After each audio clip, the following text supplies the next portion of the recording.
بسم اللہ الرحمن الرحیم۔ میں ہوں رفیق بلوچ، آپ دیکھ رہے ہیں رفیق بلوچ آفیشیل یوٹیوب چینل۔ تو دوستو، آج کل جو ہے نا ہماری سپریم کورٹ کے ایک فیصلے کے اوپر بڑی سوشل میڈیا کے اندر ڈیبیٹ ہو رہی ہے اور مختلف آراء آ رہی ہیں۔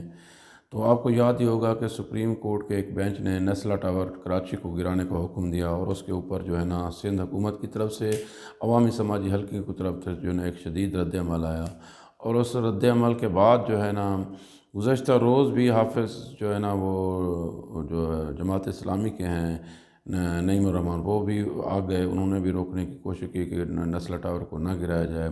تو ہم تھوڑا سا اس کی تاریخ جاننے کی کوشش کرتے ہیں کہ ایک ہی عدالت کے دو مختلف جو ہے نا وہ فیصلے کیسے آئے، جس کی وجہ سے لوگوں کے اندر ایک غصہ بھی ہے، شدید اضطراب بھی ہے۔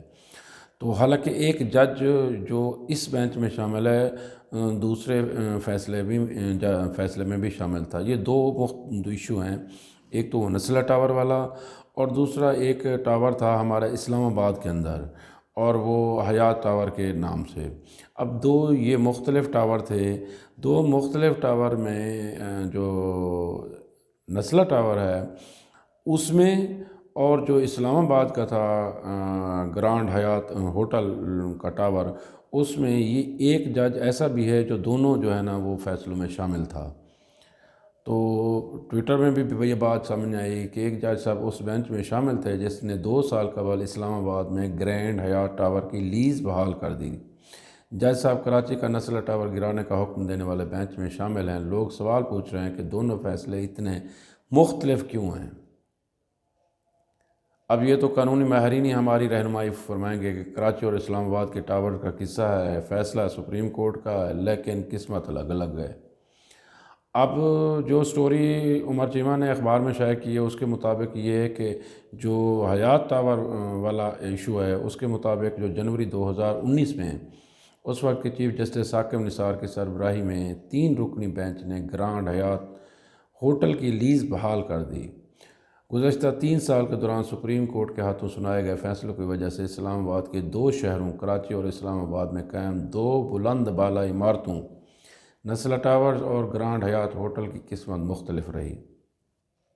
جنوری 2019 میں اس وقت کے چیف جسٹس ثاقب نثار کی سربراہی میں 3 رکنی بینچ نے گرانڈ حیات ہوٹل کی لیز بحال کر دی، جس سے سی ڈی اے نے قوانین کی خلاف ورزی کی وجہ سے منسوخ کر دیا تھا۔ یہ plot Messrs B N P کو گرانڈ حیات ہوٹل کی تعمیر کے لیے دیا گیا تھا، لیکن اس کی بجائے کمپنی نے 40 منزلہ لگژری فلیٹس تعمیر کر دیے اور سرسبز علاقے کو رہائشی اور کمرشل علاقے میں تبدیل کر دیا۔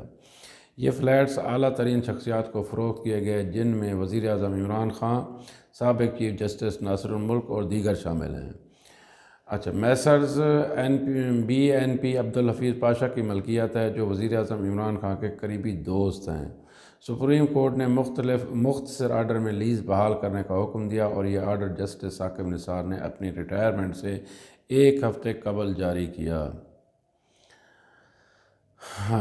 اور اس وقت ثاقب نے جاری کیا، میسرز بی این پی پر 18 ارب روپے کا جرمانہ عائد کیا گیا، لیکن اس کے تعین کا کوئی طریقہ کار دستیاب نہیں۔ جرمانہ تو کر دیا گیا، طریقہ کار بالکل نہیں بتایا گیا کہ وہ کیا دیں گے، کیسے دیں گے۔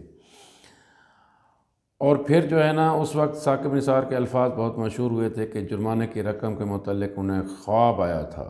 سی ڈی اے کی درخواست مسترد کرتے ہوئے سابق چیف جسٹس نے سوال کیا کہ سی ڈی اے 13 سال سے سو رہا تھا کیا؟ اور اب جب 2 ٹاور تعمیر ہو چکے ہیں تو ادارہ کہتا ہے کہ یہ عمارت مرغلہ ہلز کے نیشنل پارک ایریا کی حدود میں آتی ہے، جہاں رہائشی اپارٹمنٹ تعمیر نہیں ہو سکتے، اس لیے اسے منہدم کیا جائے۔ جسٹس ثاقب نثار نے سوال کیا تھا کہ سپریم کورٹ کی عمارت اور سیکریٹریٹ بھی اسی ایریا میں آتے ہیں، تو کیا ان عمارتوں کو بھی منہدم کر دیں؟ انہوں نے کہا آپ لوگوں نے اپارٹمنٹس خریدے ہیں، اب لوگوں نے اپارٹمنٹس خرید لیے ہیں، ایسا تو آدھا اسلام آباد غلط تعمیر کیا گیا ہے۔ کئی لوگوں نے اس پر حیرانگی کا اظہار کیا تھا اور کہا تھا کہ جب تفصیلی فیصلہ آئے گا تو دیکھیں گے کہ لیز کی بحالی کے پیچھے کیا منطق ہو سکتی ہے۔ 3 سال گزر چکے ہیں لیکن تفصیلی فیصلہ عدالت کی طرف سے نہیں آیا۔ اس دوران سی ڈی اے نے عدالت کے مختصر آرڈر کی روشنی میں عمارت بنانے والے کے ساتھ جرمانے کی رقم کی وصولی کا طریقہ کار بھی طے کر لیا ہے۔ 3 سال بعد چیف جسٹس گلزار احمد نے کراچی میں 15 منزلہ نسلہ ٹاور گرانے کا حکم دیا اور حکم دیا کہ فلیٹس اور کمرشل یونٹس کے خریداروں کو رقم ریفنڈ کی جائے۔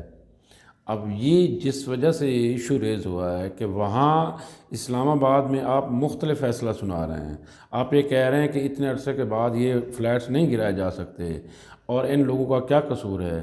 وہی عدالت ہے، وہی سپریم کورٹ ہے، دوسری جگہ پہ کراچی جا کے وہ کہتے ہیں نہیں جی اس کو ہر صورت میں گرائیں۔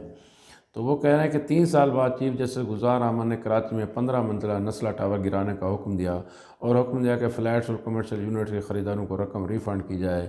عدالت نے اپنے فیصلے میں کہا کہ پورے ریکارڈ کا جائزہ لینے اور رپورٹس کی اسکروٹنی کے بعد عدالت کو اس بات پر کوئی شک نہیں کہ ٹاور انکروچمنٹ کی زمین پر بنایا گیا ہے اور اس کی وجہ سے سروس روڈ بھی بند ہو گئی ہے۔ اگرچہ کئی لوگوں نے عدالت کے اس فیصلے کو سراہا اور اس فیصلے سے ریئل اسٹیٹ ڈیولپرز کو قانونی خلاف ورزی کے معاملے میں بھی حوصلہ شکنی ہوگی اور انہیں پیغام جائے گا کہ ایسی خلاف ورزیوں کو برداشت نہیں کیا جائے گا، لیکن دوسری طرف لوگ ثاقب نثار کے سنائے گئے فیصلے پر بھی تنقید کرتے نظر آتے ہیں۔ یعنی نزلہ ٹاور کیس میں بینچ کے 2 دیگر ارکان جس میں جسٹس اعجاز الحسن اور جسٹس قاضی محمد امین شامل ہیں، اتفاق کی بات ہے کہ جسٹس احسن اسی بینچ کا جو ہے نا حصہ تھے جس نے گرانڈ حیات ہوٹل کی لیز بحال کی تھی۔ سی ڈی اے نے اسی وقت بینچ میں جسٹس احسن کی شمولیت پر اعتراض اٹھایا تھا۔ ریاض الحسن کی بات کروں میں کہ وہ ماضی میں وہ میسرز بی این پی کے وکیل رہ چکے ہیں۔ اب دیکھیں یہ اس پر چیف جسٹس ثاقب نثار نے اعتراض مسترد کرتے ہوئے کہا کہ ماضی میں جسٹس احسن کی میسرز بی این پی کے ساتھ وابستگی کا اس کیس سے کوئی تعلق نہیں۔ جہاں تک میسرز بی این پی کا تعلق ہے تو کمپنی کا قیام 2005 میں گرانڈ حیات ہوٹل کے پلاٹ کی نیلامی سے پہلے عمل میں آیا تھا۔ قبل ازیں کمپنی کے 3 پارٹنر تھے جو بعد میں الگ ہو گئے، اب پاشا واحد مالک ہیں۔ سی ڈی اے حکام کے ساتھ پس منظر میں ہونے والی بات چیت اور کیس سے جڑے وکلاء کے ساتھ گفتگو سے معلوم ہوتا ہے کہ کمپنی نے اب تک صرف 1 ارب روپے ادا کیے ہیں، وہ بھی 2012 میں۔ ادائیگی کا شیڈول کئی مرتبہ تبدیل ہوتا رہا ہے، جبکہ مذاکرات کے بعد ادائیگی کے طریقہ کار کے تعین کے بعد اب پہلی قسط جنوری 2022 میں ادا ہوگی۔ یہ وہ ایشو ہے جس کے اوپر جو ہے نا عوامی سماجی حلقے اور باشعور حلقے اور قانونی ماہرین اعتراض اٹھا رہے ہیں کہ اگر آپ نے یہاں لیز بحال کر دی تھی، اگر آپ نے یہاں جرمانے کے ساتھ اس کو منظوری دے دی تھی، وہاں بھی آپ جرمانہ لگا دیں، آپ اس کی رقم وصول کر لیں۔ اب وہاں جنہوں نے پلاٹ لیے ہیں، جو وہ فیملیز وہاں رہائش پذیر ہیں، ان کا کیا قصور ہے؟ اب وہاں احتجاج کے دوران کہتے ہیں کہ ایک عورت کو ہارٹ اٹیک بھی ہوا ہے، وہ لوگ احتجاج کر رہے ہیں، اپنے سامان اپنے جو ہے نا بچوں کو اس سخت سردی میں کہاں لے کے جائیں۔ تو بہرحال یہ ایک ایشو تھا، اس کے بارے میں رائے تھی، ایک آرٹیکل تھا، وہ میں نے کہا آپ دوستوں کے ساتھ شیئر کر دوں۔ اب فیصلہ آپ کریں کہ آپ قانونی ماہرین ہی بتائیں گے کہ ایک عدالت جو ہے نا اسلام آباد اور کراچی کے لیے کیسے مختلف فیصلے دے سکتی ہے۔ تو ہم اپنے عدالتی نظام کے لیے دعا ہی کر سکتے ہیں، کیونکہ ہمیں بھی اور ہمارے ملک کو بھی اور ہمارے اداروں کو بھی شاید اس وقت اب دعاؤں کی زیادہ ضرورت ہے۔ والسلام۔